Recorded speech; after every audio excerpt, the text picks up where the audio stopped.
background, I'm a postdoc in the National Clinician Scholars Program at Duke, and my background is I'm a PhD prepared nurse and have worked clinically in the inpatient geriatric psych setting. In this project, I'm excited to be here to provide updates on where we're at. We're trying to co-design a stress management toolkit for people living with dementia as well as their care partners. And by way of brief background, we know that stress-related symptoms, so things like anxiety, restlessness, sleep disturbances, are highly prevalent and also very costly, not just to people who are living with the disease, but also to their care partners and society, because management of these types of symptoms actually accounts for up to 30% of the dementia-related healthcare costs in the United States. There are interventions out there to support stress management for people living with dementia as well as their care partners. However, they often are multi-level interventions.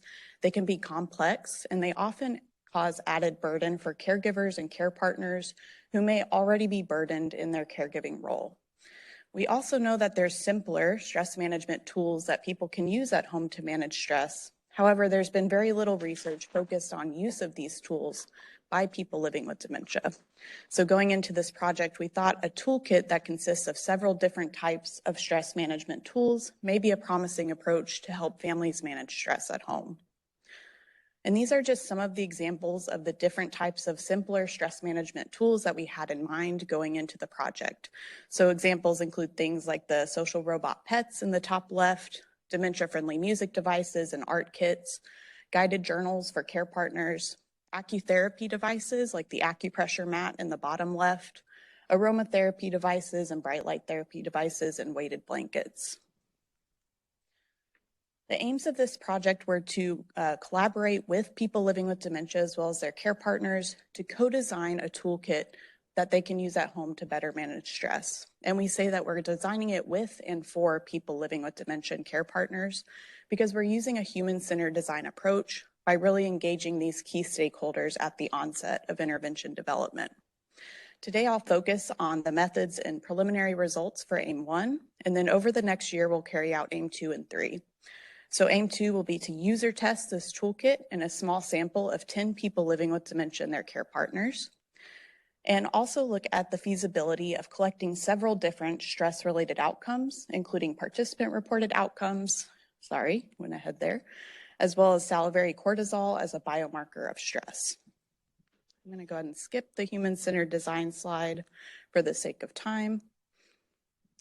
Go through this quickly and move into methods that we've been using over the past year. So to address AIM 1, which again is the co-designing stage, we've held qualitative focus groups and interviews with people living with dementia as well as their care partners. These have been held in person or over Zoom. It's really dependent on the participant's preference. We've recruited through several community support organizations, both at a regional and national level, and those are listed at the bottom. Regionally, we've been working with the Dementia Alliance of North Carolina, as well as Wake County Public Library System. We're using a rapid qualitative analysis approach to analyze the data. And the qualitative data collection included audio recording and transcribing these focus groups and interviews using Zoom transcription. We've also been keeping very detailed notes and developing post-group summaries after each focus group and after each interview. We're in the process of analyzing our data. We have a 2-member coding team. We're using purposeful data reduction, which means we're really focusing on the data that's most likely to inform the toolkit. We're meeting regularly for the analysis and also getting iterative feedback from participants throughout this process. We're in the process now of identifying codes and categories that will inform the development of the toolkit, and then we'll go back to the participants and share our findings prior to finalizing the toolkit for user testing. To date, we've had 3 focus groups, all of which were over Zoom. One of them was dyadic, so it included 3 spousal partner dyads of a person living with dementia and their spousal care partner. One was with care partners only, and the second one, or the last one, was majority persons living with dementia, as well as 1 care partner. And 1 dyad preferred an in-person interview, so we were able to hold that in their own home. Our participants included 21 individuals, 10 persons living with dementia and 11 care partners. For both, it was about a half split between female and male as they identified their gender. 40% of the persons living with dementia were non-Hispanic white, compared to 63% of the care partners. On average, persons living with dementia were about 66 years of age, and care partners were about 61. 40% of the persons living with dementia were living with Alzheimer's disease for about 5 years on average since their diagnosis. And this is a preliminary look at our analysis results, and we've identified this larger domain of intervention characteristics that the toolkit has to have based on the participants' responses. They felt that the toolkit needs to be personalized in many different ways, including based on their preferences, the dementia stage that the person is living in, cultural beliefs and preferences for the family, as well as their past experiences with stress management and their family structure. The proposed toolkit component that we've identified is that we plan to develop a stress management toolkit preference questionnaire to address these different areas of personalization. The toolkit also will have an element of self-selection. Participants have said that they want to be able to self-select what tools are included in their toolkit, as well as different toolkit features. And to achieve this, we plan to develop a menu with photos and brief descriptions of the tools and features of the toolkit and allowing them to self-select. They also had several different recommendations for specific types of tools for the toolkit. Some of these tools are reference-based, so they asked for educational and informational pamphlets, as well as lists of local, regional, and national resources. Some of the tools are to promote engagement, so they included things like gaming apps, lists of peer-to-peer support organizations, tactile stimulation tools like fidget toys and prayer beads. Music, of course, is going to be a key for the toolkit, and we plan to include those dementia-friendly music devices. They also were in favor of the social support robot pets, as well as baby dolls, depending on where somebody is at in their dementia stage. And they've expressed this need for tools that can promote humor and laughter in their daily life. Relaxation-based tools included things like aromatherapy, hot and cold therapy devices, and journaling for care partners especially, as well as tools to help promote routine. So things like large print calendars and print planners to help them manage their daily schedules, as well as things to provide reminders throughout the day.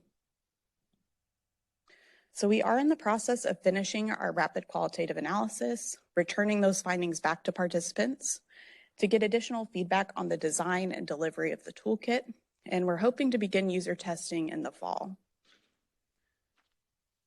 I did want to acknowledge my mentorship team, as well as the funders for this project, the Duke-UNC ADRC, as well as my fellowship, and the community partners who helped us with recruitment thus far, and my research assistant, Haley Tay, who's here today as well. Thank you all. Thank you. I can actually likely talk loud now. I'm so used to this. Because Alzheimer's is a progressive disease, do the tools in the toolkit change as the disease progresses? That's a really good point. So far, our participants have made it very clear that they want the toolkit to be personalized based on where the person is at when they first receive the toolkit. But thinking about longer term implications of this intervention, it makes sense that they would have to change as the person progresses. For this small pilot project in particular, our intervention period is relatively short. But thinking for the future, that's definitely something that we're going to have to address. And I haven't thought much about how we would do that. So I'm glad that you brought it up, something to think about. Hi. It looks like the feedback that you're getting on the toolkit and its use is based on self-report. Do you have any other more quantitative ways that you could measure that, putting some way that you can actually, how often do they engage with this tool versus that tool versus that tool, and what is what's the effect of those engagements? Yes, so you're hinting at phase 2 of the study, which we'll be carrying out over the next year. And again, it's a small sample that we plan to user test the toolkit in, but we're looking at those types of things exactly, how often they use the toolkit, what tools are most preferred in their daily use of the toolkit, and then looking at those preliminary look at outcomes of stress. And how will you collect those data? I mean, yeah, how do you know when they engage? We are planning to have, it's a pre-post, again, short intervention period of 2 weeks, asking them to use it every day for 2 weeks, and then collecting those measures most likely by telephone or allowing them to answer surveys over RedCap. And then we're also holding a focus group at the end of user testing to get into more of the nuances of their 2 weeks of use of the toolkit. So this question comes from a person that is not familiar with the diagnosis.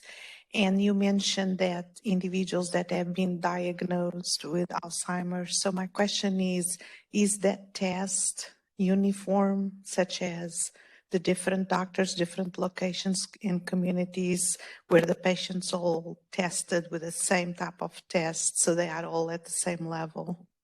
That's a great question. And for this study in particular, we were not, our eligibility criteria didn't focus just on people with Alzheimer's. It focused on people with any type of dementia, and it was all based on self or proxy report by the care partner or the person living with dementia themselves. So we didn't actually go into medical records or do a formal MOCA or anything like that to see where they were at with their cognitive impairment. We do plan to look at level of cognitive impairment during the user testing phase, not to confirm a diagnosis, obviously, but just to see where they're at in their dementia stage. But for this phase of the study, we didn't exclude based on that. Thanks for your work. I'm just curious to know if you're planning, since you're going to probably also keep track of the cognitive eventually decline or not. I'm wondering, like, do you expect maybe that the use of the toolkit, it can have some beneficial effect on the cognitive decline too? That's a good question, and I think it will depend on what tools are in the toolkit. For example, I've done a lot of kind of background work looking at acutherapy, so things like acupressure and acupuncture. Those have shown to potentially slow cognitive decline, those forms of acutherapy. I'm not sure if the other types of tools in the toolkit would have that sort of effect. We're looking more to see, in general, does it help with symptoms and stress, less so on cognitive impairment. But like I said, I think it depends on the tools that they self-select or that they're selected for based on the personalization. I could probably talk loud enough. My question was centered around the caregivers themselves. Are any of the tools in there catered towards their benefits, because they will be the one interacting? Yeah, definitely. The toolkit in our mind going into the study is meant to be for families, so for people living with dementia as well as care partners. And that is why, based on the participants' responses, we wanted to have a care partner only group, because care partners felt like they had more to share in a group of with other care partners.